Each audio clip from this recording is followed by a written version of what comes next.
Say hello. Hello. Hello. I don't know what happened to Facebook Live. Apparently you can't go live if you've never gone live before. They take like 24 hours to activate your live account. So we're pretty bummed that we didn't get to go live tonight, but this will have to do, I guess, for now. So You live and you learn. yeah. So sorry about that, guys, but at least we're going to answer a couple of your questions. If you have any more questions, leave them in the comments, and we'll be sure to chat with you in the comments about them. Yeah. This is actually not normal for us. Normally we post an actual video on Sundays, but this week's a little different because of the tornado, and we posted earlier in the week. So we just kind of wanted to take this time to address a few questions and comments that people had about that situation.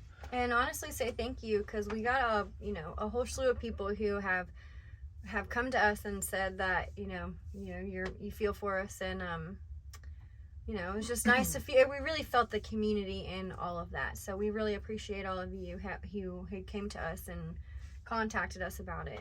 Thank you so much. We really do appreciate it. And we're sorry this is so late, but I've been working 7/12s for the last 3 weeks, So to answer that question really quick, yes, we do travel a lot for Zach's work. He's a welder. He's a tube welder, and we're currently in Texas, in Orange, Texas, still on a welding job right now. So I guess we'll be here for who knows? however long they tell us we're going to be here for. So we're not going to take up too much of your time. Let's dive into them questions. We're just going to dive into a few of the questions. All right, so I think the biggest one is, why didn't we just drive away? Short answer, we had all of 30 seconds once the alarm sounded, and even though there were warnings all around us, there was nowhere to go to get out of a warning. We could have left earlier in the day, but are you going to leave every single time that the Weather Channel says that you have thunderstorms coming your way? And this was a line that was coming across the whole state pretty much, and you're not going to get away from it. You can try to stay ahead of it, but that's just not practical. No, it's really not. And the moment that we heard it and we saw it, we wouldn't have had time.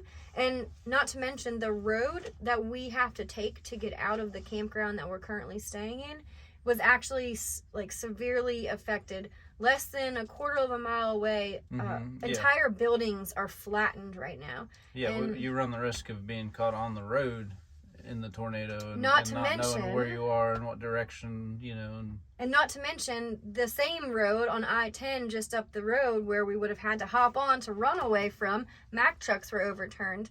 So honestly, when it comes down to it, I personally think we made the right decision. Would I have preferred to run away? Yeah, absolutely. That was not the thing I wanted to do to end my day. But I always thought that I could just drive away. I actually had the van halfway ready to drive, but when the alarm sounded to let us know, like I said, we had 30 seconds. I couldn't react quick enough. I know everyone says they can, but when you're in the moment. As soon as it happened, we got the alert. Then we started hearing a weird noise, like a rumbling noise outside. And I think in the video you can hear me say, "What's that noise? What's that noise? What's that noise?" And that's what it was. I jumped outside, and as soon as I did, debris started hitting him, and you could tell it was coming right at us. So while yes, if I always thought you could drive away, it's just really not that simple. I know it's really hot in here. Sorry for the fan noise. All right, we're going to move on from that question. If you have any other concerns about that, drop them in the comments, please. How do we know to take shelter in a ditch? For me, growing up, I was just always told if you got caught in the car to find low ground, and it needed to be a deep ditch, so one where if you were crouching, your head is below the level.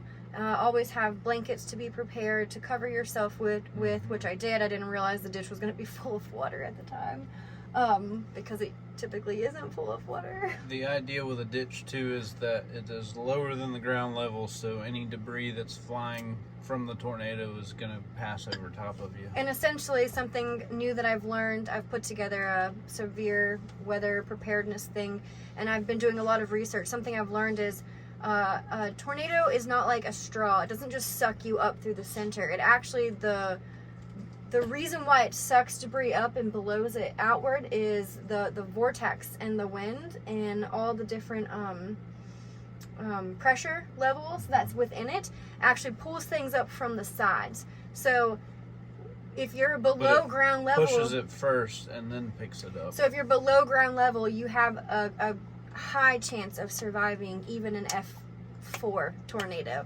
Yeah. It's not the first option for sure, but it is the last resort. If you get caught in that situation, then that is what we were taught to do. So yeah.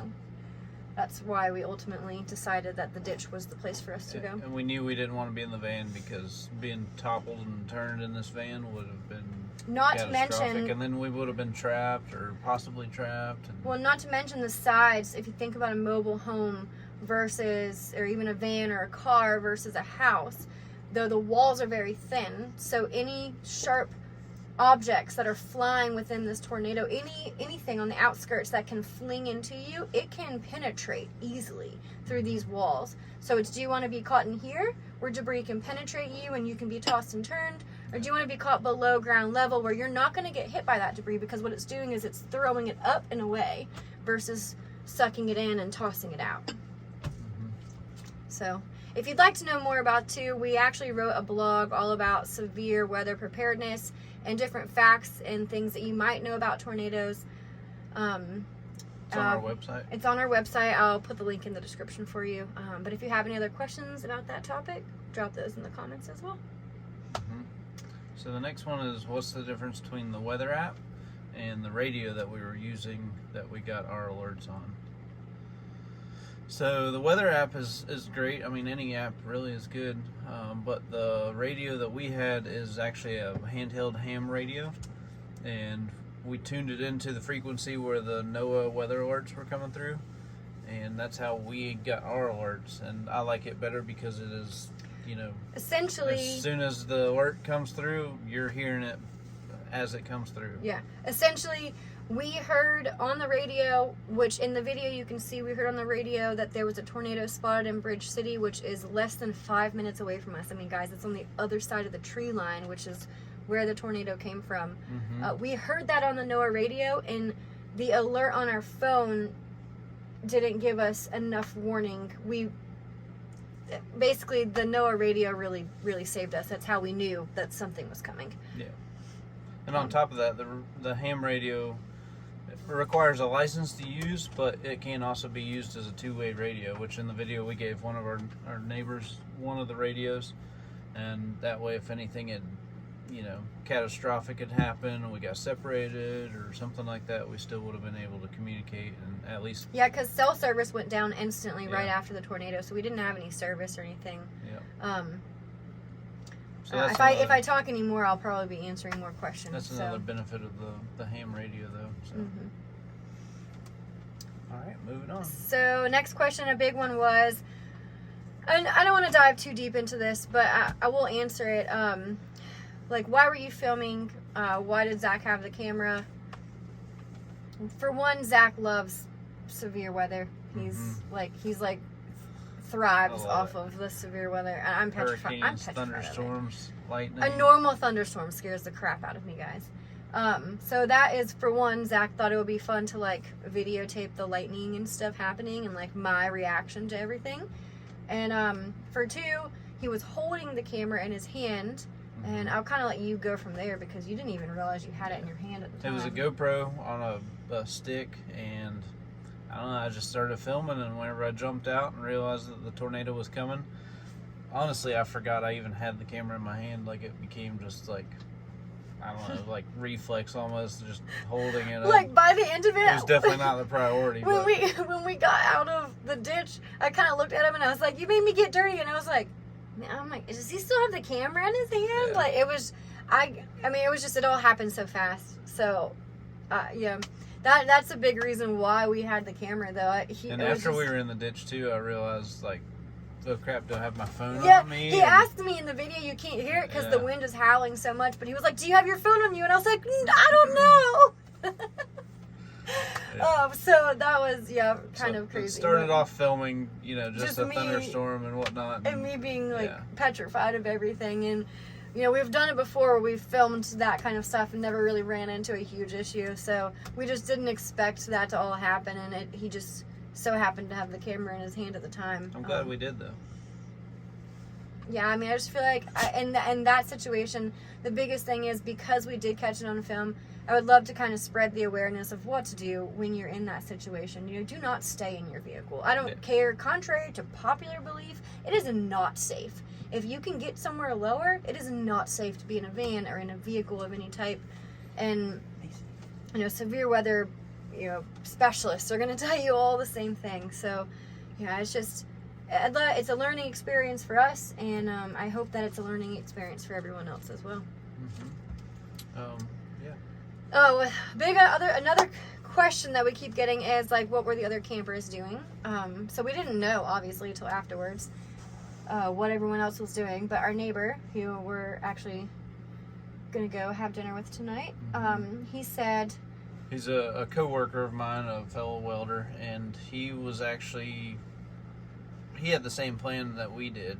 He had a bug out bag ready to go next to the door. He said he actually made the plan with us that if things hit the wall, he was going to hit that ditch with us. Yeah, he had everything ready. He just wasn't as ready as we were.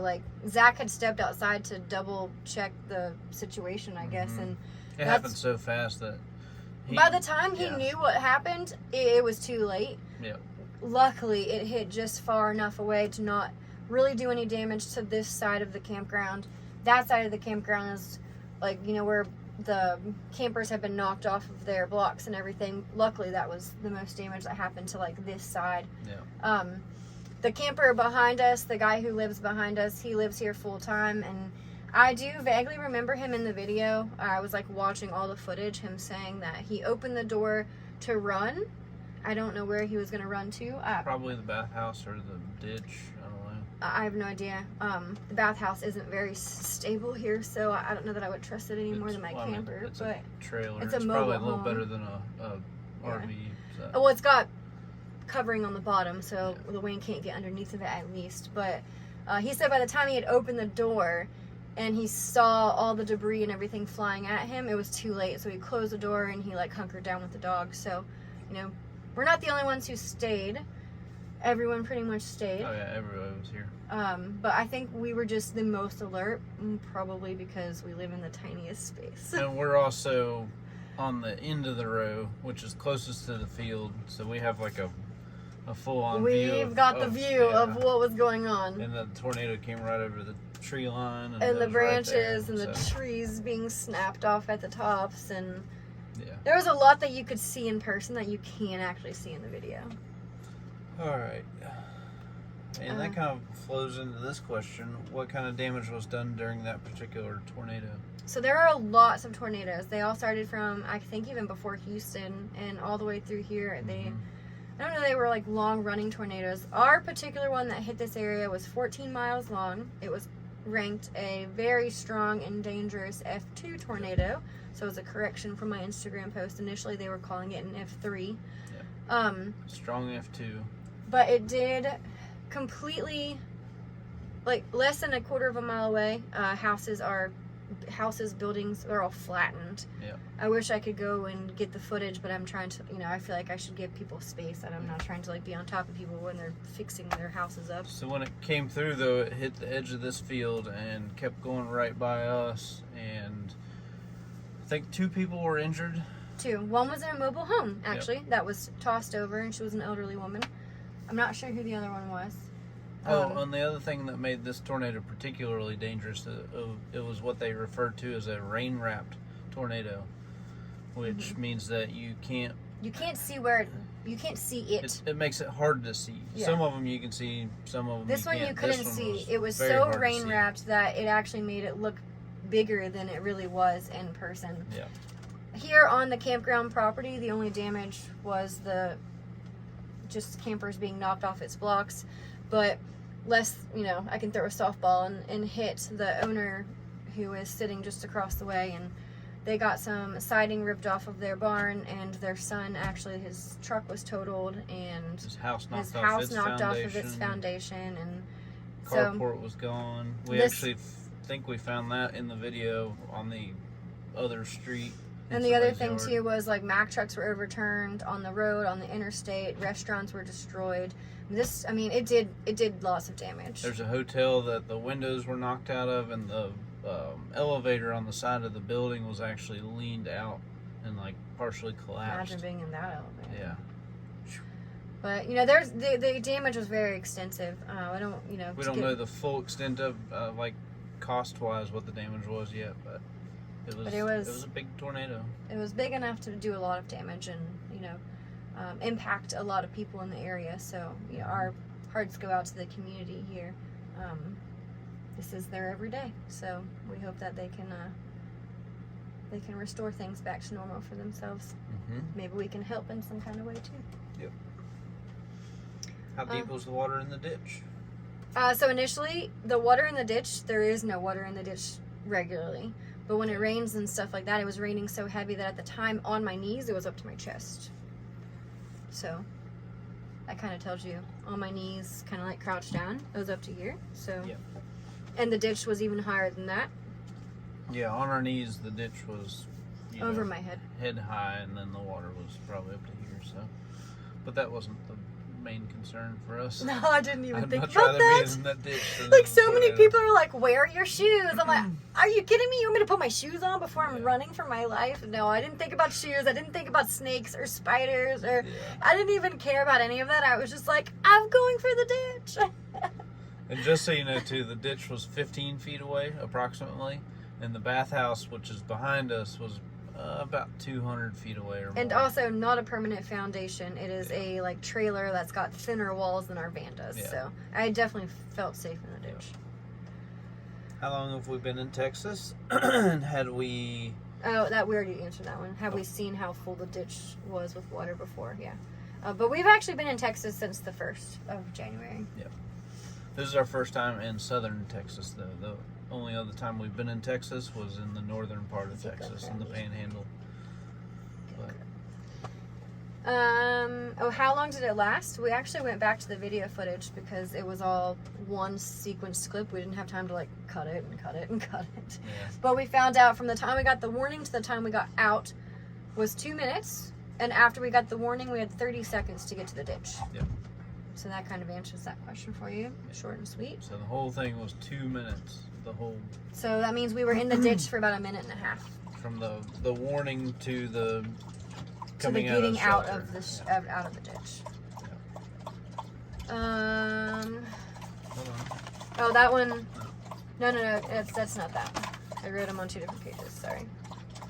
A big one was what was going through your mind? I don't think I was thinking. Yeah. I think I was just reacting. All I was thinking is what was going on around me, and is there any debris coming our way? And I reacted. I actually saw somebody say, why do people scream like that? I actually screamed at first. I was like, oh God, no, because I didn't want it to be happening. Yeah. I'm laughing now only because just to go back and recall all of it is so much. But I said, oh God, no, and then I called for Marley, then I called for Macy, and then I called for Zach. But the noise of the tornado was so loud. Yeah. You couldn't hear. You had to scream to hear. Yeah, it was. So going through my mind, if you've ever been through a hurricane or something like that, it was, you know that the wind is blowing and there's a lot of noise around, and it was like that, but a little more intense. We've been through multiple hurricanes on the East Coast, and that was something I've never experienced before in my entire life. But I don't know that anything was really going through my mind except for I prayed to please let me be saved. Please let us be saved. I was literally on the ground praying. Yeah, it was. All that was going through my mind whenever I jumped out and I started to see the tops of the trees getting blown over, and then instantly the visibility was gone. So it was this big black mass coming across the field. And then as soon as the wind hit me and the leaves from the trees that were getting cut in half started hitting me, I knew that it was coming right for us. And that's the instant that I turned around and knew that we had to go. Like, it was like split second decision. We got to go. Otherwise, this could be really, really bad. And luckily, it turned or was moving right past us, but you couldn't see it. You know, you couldn't. All you we didn't know how close it was. We just knew that it was like coming in this direction. All you could see was just this black mass from literally there to there. And my emotion when I left the van, all I could think of was get to the ditch, get to the ditch, get to the ditch, go as fast as you can. Yeah. And I was yanking Marley behind me. So. And the howling from it and the rumble from it was intense. It was loud and crazy. It was weird sounding. I've never heard anything like it. No, and I know it forever now. When a train goes by now, I'm like, that's not a tornado. I know what that is. Yeah, they say it's very similar to a train. But it's like the mixture of a train and a thunder sound all at the same time. The train has more of the engine sound. The thunder, you know, it lasts longer. So if you can combine those two sounds and then make it like quadruply loud, that's what it sounded like. It was eerie. So that brings us to our next question. What were your thoughts and feelings immediately after the tornado? I actually looked at Zach and I said, "Are we good? Are we good? Was that it? Do we still have everything intact?" Yeah, it ended so quickly. It was like... Well, we had about a minute and a half when we were in the ditch, but I didn't think of anything except for stay low, stay low, stay low. Keep Marley in there with me, and I was on top of Marley. So right afterwards, though, I kind of came out and I was like, "You made me get dirty." But that's when I saw the van and I realized that everything was kind of okay still here. But immediately after, I think I remember looking at you and saying, "Is that it? Are we okay? Did everything survive?" Yeah. Because you couldn't see the van during it. You couldn't see anything past. Yeah. During the tornado, you couldn't see the edge of the field. You couldn't see the edge of the campground. I wouldn't be able to see anything outside of the ditch. Basically, I could see Zach. I could see that I had the dogs with me, but I couldn't see anything outside of it. So I kind of looked at him and I was like, "Are we good? Is that it? Did everything survive?" Yeah. So it was close enough to not be able to see anything. Yeah. Immediately afterwards, it was like. No. Kind of just take an assessment of what had happened and what damage was done and making sure everybody was okay. Calm down. Come here. Sorry, the dogs are playing. Let's do... Oh, how do we keep the dogs in the ditch? So before all of that, I leashed them up. In the video, you can see me saying, "I'm going to get us ready. I'm going to leash us up." And I leashed all of them up beforehand because... Smart thinking. I didn't know what was going to happen, and I was kind of having a really bad feeling about it. I wouldn't have thought of that, honestly. So I went ahead and leashed the dogs, and Zach told me to get back on the floor with them, and at that time I grabbed both of their leashes in my hands and I just laid down on top of them and I started praying. So when he opened the door and asked us and told me I need to run, that's when I was like, "Oh God, no." But we did. I could have the leash on them and I kind of would yank her down, and so I stayed on top of Marley. Yeah. I don't know about Macy. Macy's small enough to where I can just handle her with the leash. And I know when she tried to run once or twice, but I just pulled her back and she stayed in the ditch with us. So yeah. And when I first pulled Marley in, she wanted to jump back out the other side, and I was like, "No." Macy too. So I did get on top of her at one point and make sure I was holding her down. And she did calm down at that point. Yeah. She was like, she knew I was protecting her. Yeah. In that moment. So. And Macy's never experienced a storm, so she has no idea what's going on. Or she's not afraid of them. Marley, on the other hand, is absolutely terrified, so I'm really surprised we got her out of the van. Oh, I yanked. She was coming with me no matter what. I was not leaving normally her. Before we even hear thunder, she is in the corner, shivering, shaking, panting. We had actually given her anxiety medicine about an hour before, which I think, honestly, if we hadn't have, I don't know that I would have been able to pull her out because she's 80 pounds of... Yeah, that might have helped. Honestly, she might have just been... Yeah. Okay. You're doing amazing. All right. This is actually it's the next to the last one. Then we've got one that's a bit off topic, but we'll answer that one anyways. When did you realize that you needed blankets and the dog leashed? Early on. Pretty early on. We knew the thunderstorms were coming, and we knew they were going to be bad. I wouldn't say it was that early on, though. I It mean, wasn't early, no. But it was at the point before the tornado that we realized they'd already made it through Houston. I'll really explain it this way, because this is the best way to explain it. We're here, and there was a warning issued here. This is me. Always explanations. Follow along. If you can follow this one. We're here, there was a warning issued here, and we were just outside of it, and then we were fine, and then all of a sudden one was issued up here, and this one was gone. And I was like, okay, we're good. It went over us. And then next thing you know, like, this whole area turned red. And in that moment, I was like, oh my God, I think I'm going to get everything ready. Because, I mean, if that whole area is in a warning, you just don't know where one's going to drop. That means they've seen one. So where is it? But she had asked me, well, what do we need? And I think I said, well... No, you didn't really say... Well, you said, well, what do we need for the ditch? I said, maybe a blanket or something in case debris starts falling on us. You know, so help. I grabbed 2 of our heaviest blankets, which are 2 of my favorites. But you thought of the leashes. Yeah. So, yeah. I mean, when the warnings were all around us, when I knew we were surrounded by vortexes, I was like, it's time to prepare ourselves, because I don't know what direction it's going in, which kind of goes back to the whole, why didn't you just drive away? We were surrounded by it, and you don't know where you don't know where one's gonna touch down. 5 miles up the road at Walmart, people were grocery shopping while we were hiding in a ditch. You know, like, it's... I had no idea. They didn't realize it, and I drove that today, and I was like, no wonder they had no idea. It was far enough away. So we've done some research about tornadoes and everything. Before I move on to the very last question, I will say we have a blog post, like we said in the beginning, severe weather preparedness, what to do in tornado situations, if you're in your car, if you find yourself outside, if you're in a mobile home, even if you're in your home. We've got all of that lined up, and maybe some signs and signals of tornadoes, because from what I was reading about, while most of the time they prepare you and you can get the warning, even though you only have maybe 30 seconds to a minute to react, you know, you'll get a warning, but there are times where you don't get warning. So there are signs and signals during the day what to look for, what to look for when you're at night, and it really has comforted me. And I think Honestly, it's pretty interesting stuff. Yeah, it really is, actually. I'm very intrigued at this point. I don't think I would want to be a storm chaser, but I'm less afraid because I have researched so much that I feel comfortable now knowing what the signs and signals are, and when I should react and when I don't need to react. Oh, yeah. So if you want to go check that out, we've got the link in the description. And then also, thanks for tuning in. So don't forget to like and subscribe to the channel if you're here. And thanks for all of the people that have subscribed. Yes, we appreciate you. More than you know, actually.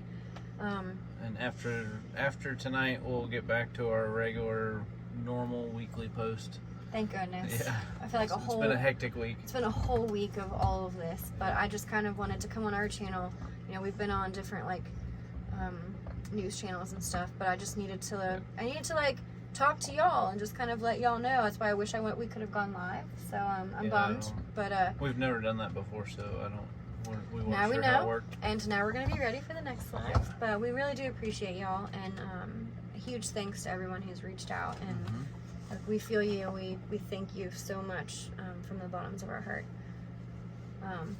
One more question though that we've had. And we're gonna shout this one out because we really like this guy. So yeah, he's one of our really good friends. Adventures with Jared has asked us what inspired us to start a YouTube channel. So in light of moving on and continuing our journey, we thought we would answer this question just because it kind of lightens the mood and keeps us going. So 2 people really inspire us a lot. One is my dad. He has a YouTube channel here. His is auto repair tips. So it's anything and everything you need auto repair tips, and he's actually grown exponentially, and I'm so proud of him for growing the way he has. So he really talked to us, bought me my first GoPro, and was like, you guys are doing something awesome. You really need to be sharing your journey. He gave us a big push. And the other one is Jared from Adventures with Jared. We're not doing any editing on this film, so I'll drop everybody in the description. But he also was very much like, every time I would post something on my story, he was like, you guys need a channel, this is gonna be awesome. So and we do live a fairly unique life, but we never filmed from the beginning because we thought, well, who wants to see this? But honestly, we live in a van and we travel all over, and we we figured why not film it and put Give it out a there. shot. We hope you guys really enjoy to see that type of stuff and see our content and enjoy the editing that Allie does. And yeah. But if you have any, you know, I think I forgot what I was going to say because I do that often, actually, guys. We travel all over and we love meeting new people. So Yes. if we're ever and also if you see our have a band coming channel and you're watching this and we, Yes. you know, and we haven't contacted you yet, we try to like contact everybody and subscribe and like give all of our love to all the people. Please drop your YouTube channel down below, and I really want to check you out. I really want to see what you've got going on. I love finding new people. We love meeting new friends. Drop it below, and we'll go check you out. We'll go subscribe, give you some love, and hopefully see you on the road. Yeah. But we don't want to take up any more of your time. If you do have any other questions or anything, please drop them below, and we'll do the best to answer them as much as we can. So. And also, we're heading west after this, so. Out of Tornado Alley. Keep an eye out for some cool adventures from, I'm not even going to say where yet, but I'm pretty sure they know where we're going, but. maybe. Alright, guys. We'll see you next Sunday. Back to our regularly scheduled stuff.